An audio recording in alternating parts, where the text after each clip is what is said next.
하나님께서 여러분들을 사랑하십니다. 하나님의 사랑이 느껴지시나요? 믿음의 삶은 하나님 사랑 가운데 걷는 시간입니다. 내가 믿음이면 주님은 나에게 사랑으로 다가오십니다. 오늘 우리의 삶이 온통 하나님의 사랑으로 가득하게 되시기를 바랍니다. 오늘 25절에 보면 그날 밤이라고 시작하지요.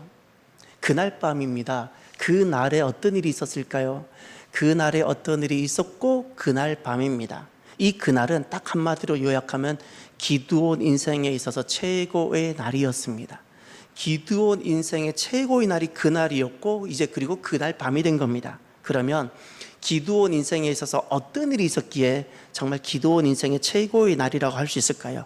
우리 본문 앞쪽으로 좀 넘어가시면 지난주 본문 13절부터 보면 12절부터 보시면 12절 13절에 하나님에 대한 불신과 의심이 보입니까? 하나님이 계셨으면 어떻게 이런 일이 일어나겠습니까? 이게 바로 하나님에 대한 의심입니다. 이런 인생이었습니다. 기드온이. 또 두 번째 14절에 가면 하나님의 부르심에 대해서 15절에 가면 거절합니다. 나는 너무 작은 자고 저는 너무 미약하고 약한 자입니다. 제가 뭘 하겠습니까? 틀린 말은 아니지만 거절합니다. 하나님의 부르심을 거절합니다. 또 16절에 가면 주님께서 약속을 해주시는데 그럼에도 불구하고 그는 17절에 표징을 요구합니다. 대단한 믿음인 것 같지만 실은 보지 않고 믿는 믿음이 아니라 내가 만져보고 눈으로 확인해야지 믿는, 실은 여기 불신이 전제되어져 있는 겁니다. 하나님에 대한 불신들. 그리고 44절에 가면 두려움입니다. 하나님을 만났다는 것을 알고 나서 이 두려움이 가득합니다. 이런 이 기드온이었습니다. 하나님에 대한 의심, 또 하나님에 대한 거절, 하나님에 대한 불신, 하나님으로 인한 두려움, 무서움, 죽음에 대한 두려움, 이런 것이 가득했던 기드온인데 그날 이것이 이걸로 바뀌었습니다. 24절을 보십시오. 기드온이 여호와를 위하여 거기서 제단을 쌓고 그것을 다 함께 여호와의 샬롬이라 하였더라. 아멘. 여호와 샬롬을 경험합니다. 여호와 샬롬은 기드온의 신앙 고백입니다. 하나님은 평강이십니다. 하나님은 지금 내가 다 이해가 안 되고 지금 이런 일이 일어날지라도 하나님은 평강이십니다. 할렐루야. 이것을 고백하고 경험하고 본인이 고백하는 겁니다. 내 안에 하나님의 의심이 일어날 때, 내 안에 하나님에 대한 거절을 하고 싶을 때, 내 안에 믿음이 부족해서 하나님 하시는 것이 다 동의가 되지 않을 때, 또 막 내 안에 어떤 두려움이 밀물처럼 밀려올 때 그가 경험했던 것이 하나님은 샬롬이십니다. 할렐루야. 이 사건이 그날에 있었던 겁니다. 엄청난 변화가 일어났습니다. 엄청난 변화. 사랑하는 성도 여러분, 하나님을 만나면 원망과 미움이 변합니다. 기쁨과 감사로. 하나님을 만나면 어떤 인생이든 억울함의 인생이든 분노의 인생이든 변합니다. 은혜와 감사의 인생으로 바뀝니다. 믿습니까? 인생은 돈이 부족하기 때문에 엉망이 되고 몸이 약하기 때문에 엉망이 되고 사업이 실패했기 때문에 망하는 것이 아닙니다. 하나님을 진짜 만나지 못하기 때문에 망하는 겁니다. 어떤 인생일지라도 하나님을 만나면 현장에서 일하는 일꾼이든지 지식이 좀 부족한 사람이든지 지금까지 내가 정말 후회되는 삶을 살았을지라도 하나님을 만나면 그때부터 그가 최고의 인생이 되는 줄 확신하시기를 바랍니다. 하나님이 우리의 인생을 아름답게 하고 하나님께서 우리의 인생을 평강이 되게 하시는 겁니다. 하나님을 만나면 변합니다. 오늘 또 우리의 삶이 변하여 새 삶이 되는 평강의 삶이 되기를 축복합니다. 그리고 다시 25절로 돌아오십시오. 그날 밤입니다. 할렐루야. 모든 것이 바뀌어서 평강이 됐습니다. 의심이 바뀌어 평강이 되고, 불안과 염려, 두려움이 바뀌어서 평강이 되어지고, 믿음의 부족한 그 거절이 바뀌어서 평강이 되어지고, 이 평강이 된 바로 그날 밤 하나님께서 기드온을 찾아오셔서 말씀하시고 미션을 주십니다. 이제 하나님께서 어떤 말씀과 기드온에게 어떤 미션을 주셨는가를 찾아보십시오. 25절에 두 가지가 나와야 되고 26절에 두 가지가 나와야 됩니다. 먼저 25절을 볼까요? 그날 밤에 여호와께서 기드온에게 이르시되, 첫 번째, 내 아버지에게 있는 수소 곧 7년 된 둘째 수소를 끌어오고, 이게 첫 번째 미션입니다. 아버지에게 있는, 두 번째, 내 아버지에게 있는 바알의 제단을 헐며 그 곁의 아세라상을 찍고, 두 번째, 내 아버지에게 있는 바알과 아세라상을 헐고 찍으라입니다. 세 번째 26절, 또 이 산성 꼭대기에 내 하나님 여호와를 위하여 규례대로 한 제단을 쌓고, 하나님의 제단을 규례대로 쌓으라고 그랬습니다. 말씀대로 쌓으라는 겁니다. 네가 원하는 대로 쌓는 것이 아니라 원래 하나님께서 규정해 주신 대로 하나님의 제단을 쌓으라 그랬습니다. 네 번째, 그 둘째 수소를 잡아 내가 찍은 아세라 나무로 번제를 드릴지니라. 네 번째, 번제를 드려라, 이렇게 된 겁니다. 이것이 네 가지 미션이었습니다. 아버지에게 있는 수소를 끌고 오라, 아버지에게 있는 바알과 아세라상을 헐고 찍으라, 그리고 하나님을 위하여 규정대로 제단을 쌓으라, 그리고 거기에 번제 드려라. 이 네 가지 미션이 가만히 보면 하나님이 너무너무 싫어하는 것이 두 가지가 있고 하나님이 너무너무 원하시는 것이 두 가지가 있습니다. 기드온에게 주어진 과제가 먼저 하나님이 너무너무 싫어하는 두 가지가 있었는데 그것이 무엇일까요? 바알과 아세라. 근데 그것이 다 누구에게 있었어요? 아버지에게, 집안에 있었어요. 놀랍지요? 그리고 하나님이 너무너무 원하시는 두 가지가 있습니다. 무엇일까요? 하나님을 위하여 무너진 제단. 하나님을 위한 제단이 없어요. 하나님을 위하여 무너진 제단을 다시 쌓는 겁니다. 그리고 그곳에 무엇이 또 한 가지? 하나님께 번제, 예배 드리기. 할렐루야. 이 미션이 그날 밤에 최고의 인생을 경험한 그날 밤에 기드온에게 주어졌습니다. 기드온은 이 미션을, 이 사명을 받았을 때 어떤 마음이었을 것 같습니까? 여러분에게 이 미션이 주어진다면 여러분 어떻게 하시겠습니까?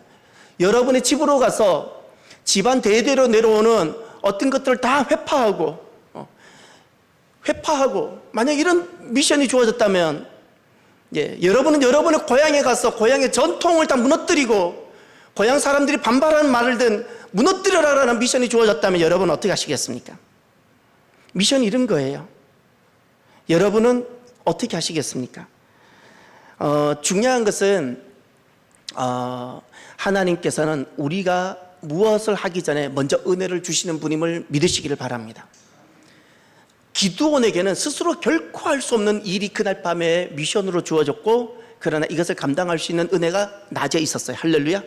낮에 하나님께서 밤에 일어날 이 과제와 미션을 수행할 수 있도록 낮에 엄청난, 무엇도 두렵지 않는, 아버지도 두렵지 않고 세상도 두렵지 않는 일들을 있게 해주셨어요. 은혜로.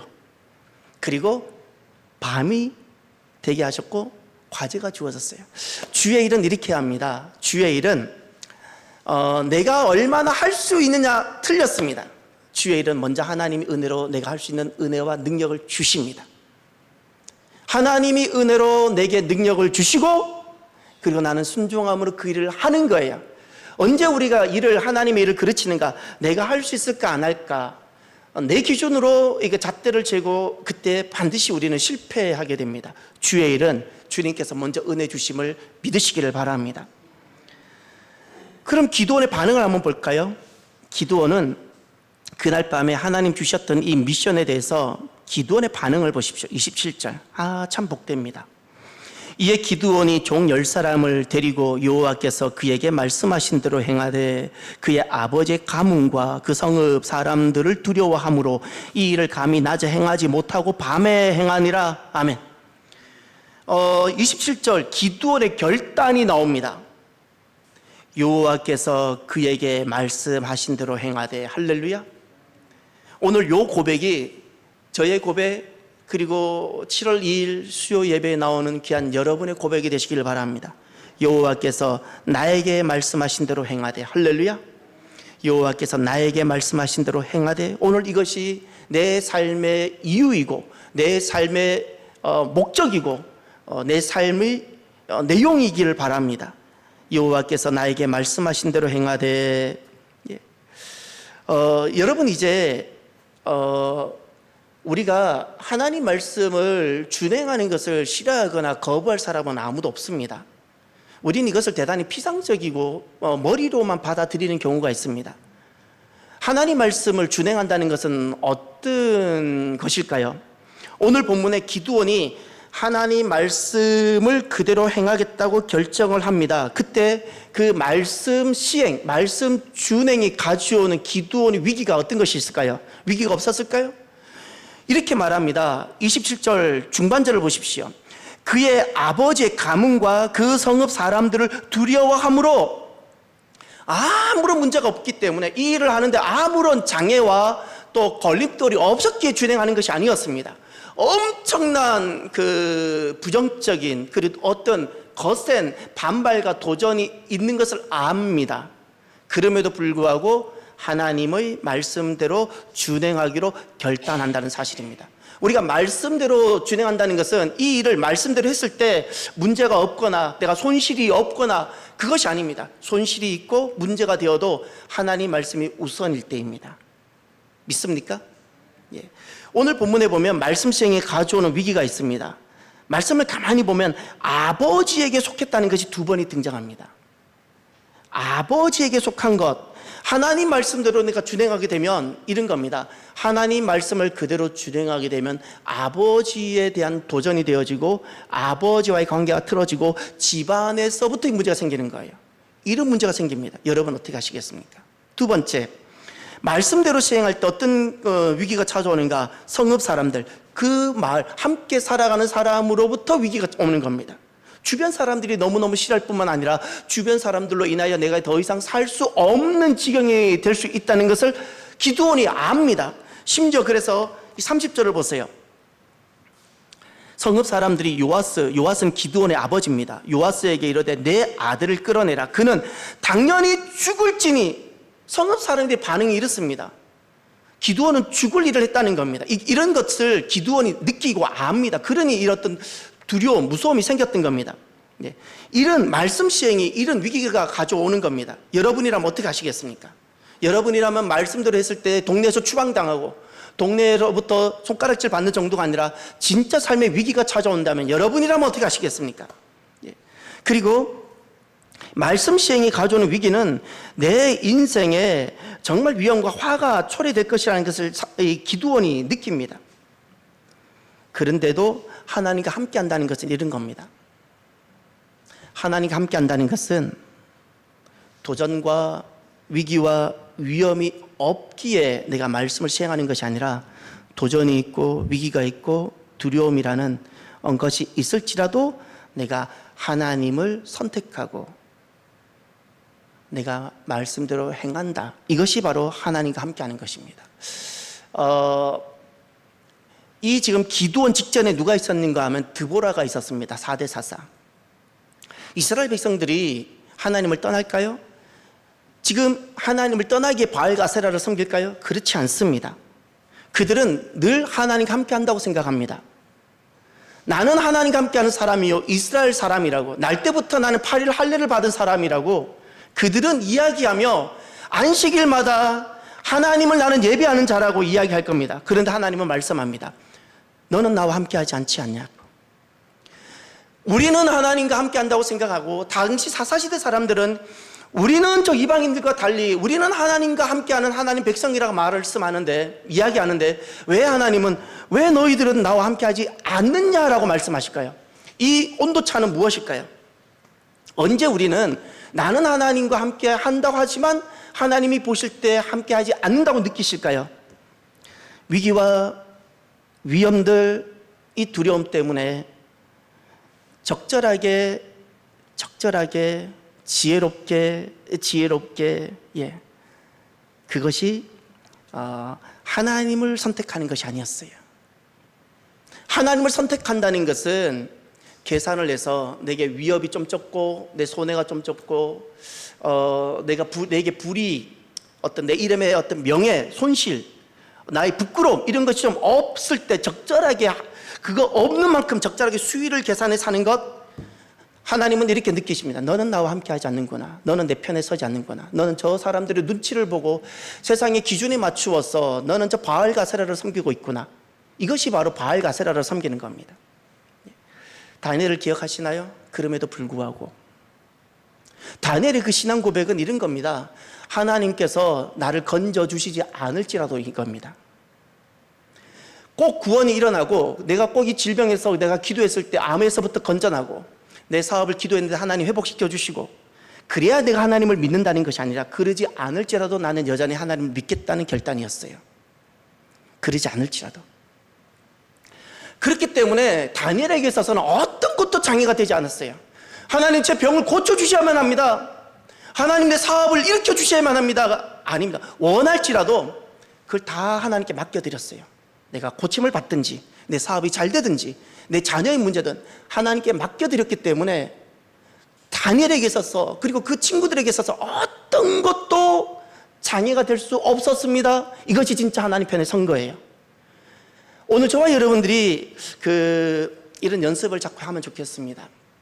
우리가 하나님 편에 선다는 것이 말처럼 한 번에 되지 않는 것 같습니다.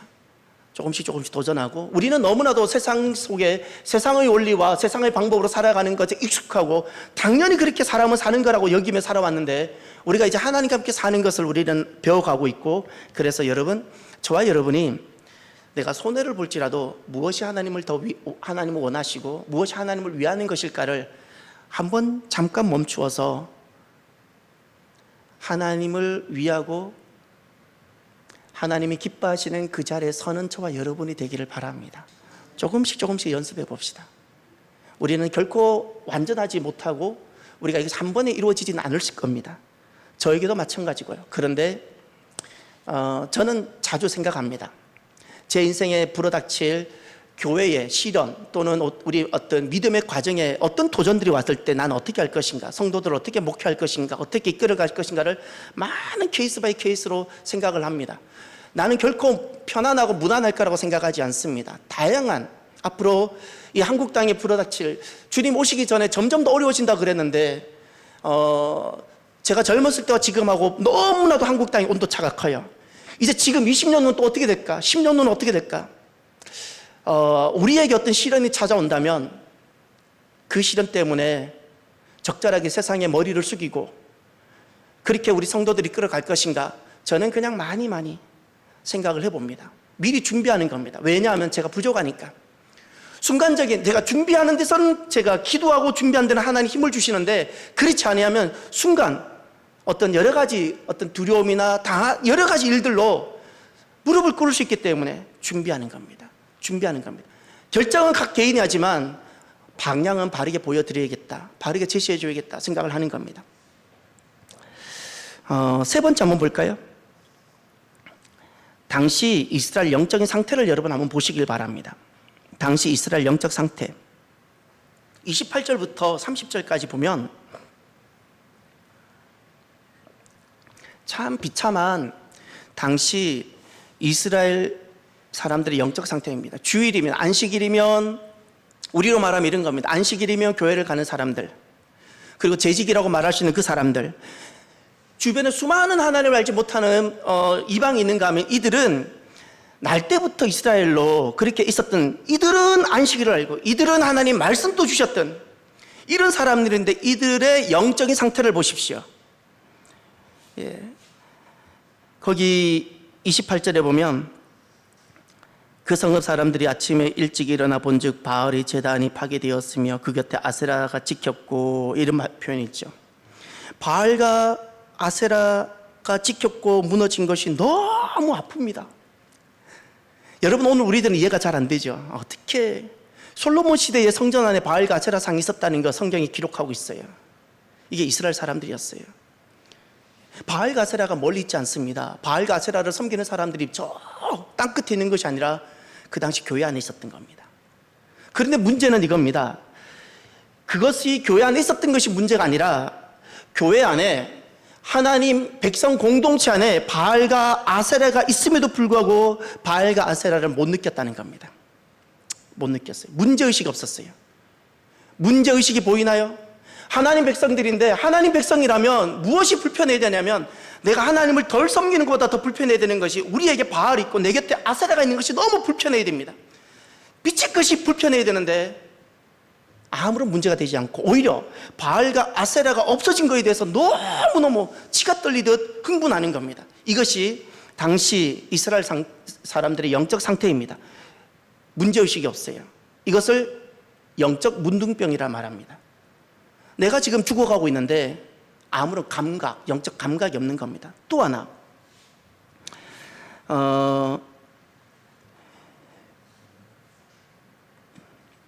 29절을 보시면 서로 물어 이르되 이것이 누구의 소행인가 하고 그들이 캐어 물어온 후에 이르되 요아스의 아들 기드온이 이를 행하였다. 예.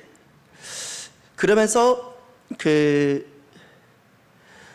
지금 28절, 29절을 보면 한 가지 중요한 것이 나옵니다. 지금 당시 이스라엘 사람들이 어떤 행동들을 합니다. 행동을 한다는 것은 결정을 했다는 겁니다. 내가 어떤 것을 가치를 두고 기준을 삼아서 결정을 했기에 사람이 행동이라는 것을 하는 겁니다. 그 안에 이미 가치가 있고 기준이 있었던 겁니다.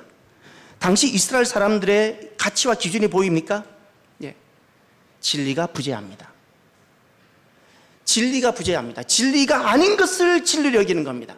가치가 아닌 것을 가치로 여기고 중요하지 않는 것을 중요하게 여기는 겁니다. 하나님은 너무너무 싫어하는 것을 중요하게 여기고 정말 중요하게 여기는 것을 가치 있게 못 여기고 있어요. 진리를 잃어버렸어요. 이것이 당시 날마다 매주마다 성전을 찾아오는 이스라엘 사람들, 온 이방 사람들 섬기라고 하나님께 특별히 말씀도 주시고 성전도 주셨는데 그들의 모습이었어요. 이것이 이스라엘의 영적인 상태 모습입니다. 세 번째, 30절을 보십시오. 더 정말 세상 말로 말하면 기가 막히는 장면이 여기 나옵니다. 성읍 사람들이 요아스에게 이르되 내 아들을 끌어내라. 그는 당연히 죽을지니 이는 바알의 제단을 파괴하고 그의 곁에 아세라를 찍었음이니라 하니. 아멘. 우리가 이 30절을 가만히 보면 성읍 사람들이 너무 잔인해. 이 일로 어떻게 기드온이라는 한 생명을 죽이려고 해. 이 접근은 잘못됐어요. 그 접근을 하기 전에 왜 당시 이 사람들이 이스라엘 사람들인데 날 때부터 8일 할례를 받은 사람들인데 이들이 왜 기드온을 죽이려고 했는지를 그 마음의 동기를 찾아내야 돼요. 왜 기드온을 죽이려고 했을까요? 이유가 이겁니다. 바알의 제단을 파괴하고 아세라를 찍었기 때문이에요. 우리가 사는 공동체에 기드온을 제거하고 싶은데 기드온을 축출하고 제거하고 싶은 이유가 바알과 아세라 때문이라는 거예요. 지금 이들은 당시 이스라엘 백성들의 영적인 상태가 바알을 위하고자 하는 거예요. 기드온이 미워서 죽이는 게 아니라 바알을 위해서 이 어둠을 위해서 내가 저 기드온을 처리하겠다는 거예요. 기드온을 처리하는 것은 바알을 위하는 거예요. 아세라를 위하는 거예요. 세상의 사랑받고자 하는 거예요. 시대로부터 인정받고자 하는 거예요. 이것이 당시의 이스라엘 백성들의 모습입니다. 여러분, 항상 바알과 아세라는 시대와 같이 간다는 사실을 잊지 마십시오. 항상 같이 갑니다. 시대의 기준 맞추지 마십시오. 그것이 어둠입니다. 지금은 다 이해가 되지 않을지라도 내 믿음이 좀 더 성장해 보면 왜 그런지가 보입니다. 예. 이런 이유가 무엇일까요? 문제의식 부재, 진리 부재, 예. 어둠에 인정받고자 함, 이런 일들이 왜 일어날까요? 영적 기초가 약하면 어둠에 기초하는데 지금 이들은 하나님 백성들이 세상과 바알에 기초하고 있는 겁니다. 세상과 바알. 그래서 겸손이란 예의하는 것이 아니고요.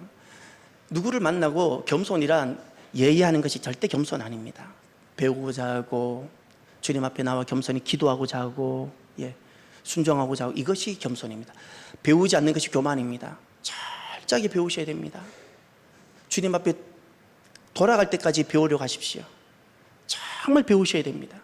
안 배우고자 하는 마음, 그게 안 듣는 겁니다.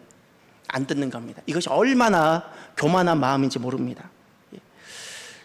배워야 영적 기초가 생기는 겁니다. 배우고 훈련하고 사랑하는 성도 여러분, 이 공동체가 배우기를 기뻐하고 그래서 그 영적 기초가 견고해지는 귀한 공동체가 되기를 바랍니다. 하나님께서 왜 당시 이스라엘 사람들 함께 하지 않으셨을까요? 하나님과 함께 하지 않는다는 것은 도대체 무엇일까요? 이스라엘 백성들은 이 기드온 시대에 이들은 분명히 하나님과 함께 한다고 여겨요. 나는 하나님과 함께해요. 예배도 드려요. 그런데 정작 하나님과 함께하지 못합니다. 거룩을 상실합니다. 거룩을 상실합니다. 그래서 하나님께서 영광을 거둬 가시지요. 신약 시대 때 예수님께서 하신 말씀을 기억하시나요? 젊었을 때 이 말씀이 되게 어려웠어요. 주여 주여 주여 주여 하는데 난 너 모른다고 주님 말씀하셨어요. 대학 시절 때 이게 되게 어려웠어요. 아니, 주님의 이름으로 귀신도 쫓아내고 주님의 이름으로 기적도 행하는데 어떻게 주님의 이름으로 기적을 행하고 주님의 이름으로 귀신을 쫓았는데 주님은 나 너 모른다, 이게 가능할까? 이게 무슨 뜻일까? 그때 되게 어려웠어요. 근데 누구도 제게 시원한 대답을 안 해주셨어요. 이런 겁니다. 우리는 교회와 관련되거나 우리는 어떤 하나님과 관련된 어떤 일을 하면 그게 주의 일이라고 생각합니다. 그렇지 않습니다. 우리는 교회와 관련된 수많은 내 일이 가능하고 교회와 관련된 수많은 일을 바알과 아세라를 섬기며 할 수 있다는 겁니다. 모든 교회 일이 하나님 일이 아니고 모든 교회 일이 다 하나님 영광 받으시는 것이 아니더라는 거예요. 얼마든지 교회 일을 하는데 주님과 아무런 관계없이 교회 일을 해요. 주님은 한 번도 그 일을 그에게 부탁한 적도 없고, 그는 그 일을 자기를 위해서 하고 자기 이름을 위해서 하고, 내 이름이 조금이라도 손상을 당하면 막 부르부르 거리고, 그는 결코 그것이 주의 일이 아니에요. 자기 일이지. 이름만 교회와 관련된 일일 뿐이지 교회 일은 아니에요. 교회 일. 그래서 아무리 주여 주여 그럴지라도 주님은 모른다 말씀하시는 거예요. 하나님과 함께 한다 하지 않는다도 마찬가지입니다. 내가 어떤 소속, 그러니까 뭐 이스라엘이냐, 지금 교회 등록했느냐, 교회 직분을 가졌느냐, 이 문제가 아닙니다. 그보다 더 깊은 문제입니다. 더 깊은, 내가 지금 하나님 편에 서 있느냐에. 할렐루야. 내 눈에 아버지가 있고 내가 함께 살아가는 이 마을 사람들이 있을지라도 그들로부터 내가 두려움이 있고 어떤 어려움이 올지라도 내가 하나님 편에 서겠다는 겁니다. 이것이 하나님과 함께 하는 겁니다. 하나님 편에 설 때 그것이 하나님과 함께 하는 거예요. 손실을 계산하지 않습니다. 절대 믿음은요, 하나님을 딱 만난 사람은 손익을 계산하면서 움직이지 않습니다. 그 은혜가 너무 감사해서 그 다음부터 오는 모든 손도 있고 익도 있는데 이 모든 것은 하나님께 맡기고 가지, 내가 계속 주판을 튕겨가며 이렇게 하면 내가 좀 괜찮고 이렇게 하면 내가 손해를 덜 볼까, 이렇게 하면 내가 교회에서 칭찬받고 좀 내가 또 수치를 덜 받을까, 계산하지 않습니다. 계산하지 않습니다. 그냥 갑니다. 주님 부르심 따라. 이것이 하나님과 함께하는 사람들입니다. 끝으로 하나님과 함께하는 사람의 이름이 있습니다. 그의 삶과 이름을 한번 볼까요? 오늘 이 말씀이 결론입니다. 32절을 보십시오. 그날에 기드온을 요룻바알이라 불렀으니 이는 그가 바알의 제단을 파괴하였으므로 바알이 그와 더불어 다툴 것이라 함이었더라. 아멘. 요룻바알. 이 이름이 바알이 들어가서 예전엔 되게 불편하고 싫었습니다. 그런데 여룹이라는 것은 싸우다는 뜻이고 바알은 우리가 잘 알다시피 우상입니다. 주어가 바알입니다. 바알이 싸우다. 누구와? 그와. 바알이 싸우다 기드온과 이렇게 되는 겁니다. 바알이 싸우다 그와. 이게 여룹바알이 뜻입니다. 그러니 하나님과 함께하는 사람의 이름이 있습니다. 여룹바알입니다. 여룹바알. 하나님과 함께하는 사람은 바알과 싸우고요, 바알과 함께하는 사람은 하나님과 싸우고, 하나님과 함께하는 사람은 세상과 싸우고, 바알과 함께하는 사람은 하나님의 원리와 하나님의 세상과 싸우게 되는 겁니다. 그 바알이란 도대체 무엇일까요? 바알은 우리에게 어떻게 다가올까요? 여러분 기드온을 자세히 보세요. 기드온에게 바알은 어떻게 다가왔을까요? 가장 가까운 집안에서부터 나왔고요, 내가 떠나면 내가 죽게 되는 그 공동체와 관련되었었어요. 바알은, 오늘날 바알은요, 가장 가까운 내 아내, 그리고 나와 내가 가장 사랑하는 어떤 것, 이렇게 될 수 있어요. 그러나 주님은 분명히 말씀하셨어요. 오늘 기도회 하면서 그런 말씀이 있었죠. 세상이 아무리 뭐 열방이 크고, 하나님 보실 때는 먼지 티끌보다 작아요. 먼지 티끌보다. 저는 이렇게 살아가고 싶고, 저는 여러분들과 함께 이 길을 걸어가보고 싶은 것이 하나 있습니다. 바알이, 세상이 얼마나 거짓되고 작은지를 증명하고 싶습니다. 하나님이 얼마나 참되시고 크신지를 저는 제가 걸어가면서, 여러분과 함께 걸어가면서 경험하고 보고 싶습니다. 지금까지 우리가 그렇게 걸어오면서 하나님이 얼마나 크시고 완전하시고 선하신지를 많이 경험했습니다. 그 흔들림이 없습니다. 근데 앞으로의 삶도 마찬가지입니다. 세상은 끊임없이 우리에게 도전하고 거짓을 우리에게 요청하는데, 이 바알이 세상이 얼마나 거짓되며 그 세상이, 사람들을 두렵게 하는 세상이 얼마나 지극히 작은지, 먼지보다 티끌보다 작은지를 증명하고 싶습니다. 하나님이 얼마나 크신지를 증명하고 싶습니다. 오늘 우리들이 살아가면서 가져야 될 이름이 있습니다. 내가 불러야 될 이름이고 내가 불려져야 될 이름인데, 그 이름이 바로 여룻바알입니다. 여룻바알은 이런 겁니다. 바알과 싸우는 자, 바알과 싸우는 자. 하나님을 대적하는 자는 반드시 바알과 싸운다고 말씀하셨어요. 다시 말하면, 역으로 말하면 바알과 싸우지 않는 사람은 하나님과 함께하지 않는 거예요. 않는 거예요. 하나님과 함께하는 사람은 세상이 불편한 것이 생기고, 세상의 정부가 하는 것이, 세상은 다 칭찬할지라도 하나님 편에서 딱 보면 동의할 수 없는 것이 있고, 지난날 제가 여룻바알들을, 성경에 나타난 여룻바알들을 소개해 드리겠습니다. 하나님 편에 섰기에 세상을 두려워하지 아니하고 세상과 싸웠던 사람, 지방과 아버지와 싸웠던 사람, 세상과 싸웠던 사람들. 아브라함, 아버지 우상을 다 깨어 부수면서 지방과 싸웠어요. 아브라함은 여룻바알이었어요. 모세, 얼마든지 조금만 적절하게 고개 숙이고 주판만 잘 튕기면 그는 애굽에서 누구보다도 후회할 수 없는 정말 행복한 삶을 살 수 있는데, 그는 그 좋은 왕자의 길을 버렸습니다. 그는 바알과 싸우기를 결정하고 하나님께 서기로 결정했습니다. 다윗, 그는 하나님께서 왕권을 주어졌습니다. 본인이 이렇게 말을 쓰든 저렇게 말을 쓰든 아무도 탓할 사람이 없는데, 그는 하나님께 복종하기를 결단합니다. 여룻바알이 되기를 결정합니다. 우리가 오늘날 성경에서 만나는 수많은 믿음의 사람들, 그들은 결코 완전한 사람이 단 한 명도 없습니다. 여러분, 다니엘과 요셉이 흠이 없다 그러지만요, 성경에 그들이 흠이 안 기록되었을 뿐이지 흠이 없는 사람은 예수님 제외하고는 아무도 없다는 사실 기억하십시오. 중요한 것은 그 가운데 하나님을 대적하는 바알과 싸운 사람들이 있었습니다. 하나님은 그들을 의롭다 여겨주셨어요. 할렐루야. 하나님을 내가 신뢰하고 하나님 편에 서서 하나님이 싫어하고 가져가는 것들과 타협하지 아니하고 싸우던 사람들, 모든 믿음의 사람들은 여룻바알이었어요. 아브라함은 여룻바알이었고, 모세는 여룻바알이었고, 다윗은 그 왕권에 이렇게 침몰되지 아니하고 그 달콤한 그 구슬로 다가온 그 왕권에 자기 눈이 녹아내리게 하지 않고 늘 하나님을 두려워하며 하나님 종으로 살았던 여룻바알이었고, 사도 바울도 여룻바알이었고, 우리가 만나는 모든 사람들, 교회사에 등장하는 믿음을 이루었던 모든 사람들은 여룻바알이었어요. 오늘 우리들이 이름이 하나 있어야 됩니다. 여룻바알이길 바랍니다. 오늘 우리나라 이름이 하나 있었으면 좋겠습니다. 여룻바알 대한민국이 되었으면 좋겠습니다. 오늘 우리들의 자녀가 여룻바알로 불려지게 되기를 바랍니다. 오늘 새벽 본문이 사도 요한 본문이었죠. 그는 여룻바알로 인생을 마무리합니다. 자기 어떤 안위나 어떤 자기 행복을 위해서 살아가지 않았습니다. 그는 마지막에 밤모섬에서 주님을 맞이합니다. 그 밤모섬에서 그는 마지막에 이렇게 고백합니다. 나는 너희들의 형제입니다. 이 너희라는 것이 시련받는 공동체 교회를 말합니다. 나는 시련받고 환난받고 있는 교회 공동체의 형제이며, 나는 예수의 환난, 예수의 나라, 그리고 그 모든 시련을 견디는 동료이며 형제입니다. 그 고백했던 자리가 밤모섬이에요. 사도 요한은 여룻바알이었습니다. 주님께 은혜로 부름받아서 그의 믿음이 성장하고 그는 결국 여룻바알로 주님 앞에 돌아갑니다. 우리의 믿음은 하루아침에 뻥튀기가 되지 않는 것을 느낍니다. 우리의 믿음의 크기가 조금씩 다른데 중요한 것은 주님 앞에 돌아갈 때는 여룻바알로 돌아가기를 바랍니다.